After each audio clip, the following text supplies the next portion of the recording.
موقف حصل لي يجي أكتر من 20 سنة، والله ما أقدر أنساه لحد لما أموت.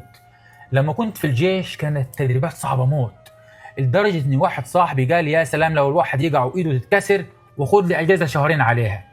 تاني يوم بالظبط وقع فعلا، بس اللي اتكسرت ما كانتش إيده، كانت رجليه الاتنين، وقعد شهور عاجز. وكل ما حد يزوره ويقول والله أنا ندمت، كنت بتمنى أخد أجازة بشوية مرض خفاف، بس ربنا حب يعلمني درس.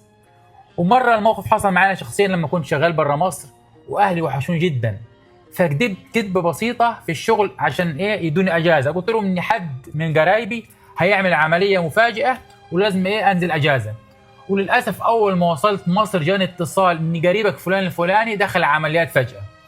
وقتها بس حسيت قد ايه الكلمه ممكن تتحقق وان المنطوق مسموع. ومن يومين بالظبط كنت بتفرج على مشهد من مسلسل اوبرا عايدة. الفنان يوسف فوزي كان بيمثل دور شخص كان مصاب بالشلل الرعاش، وبعد سنوات بالفعل الفنان ده ابتلي او مرض بنفس المرض اللي كان بيمثله.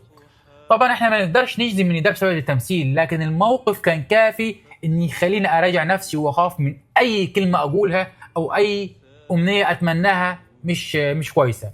والنبي عليه الصلاه والسلام علمنا ندعو بالخير وقال لا تتمنوا لقاء العدو وسلوا الله العافيه.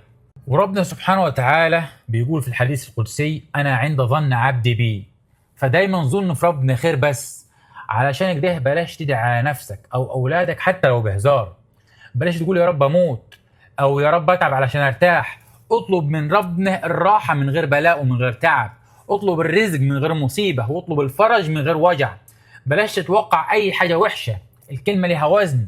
وعود لسانك يقول اللهم العفو، اللهم الخير، اللهم اختار لي ولا تخيرني. انا حبيت نقول لكم التجربه دي يمكن حد يستفاد بيها. السلام عليكم ورحمه الله وبركاته.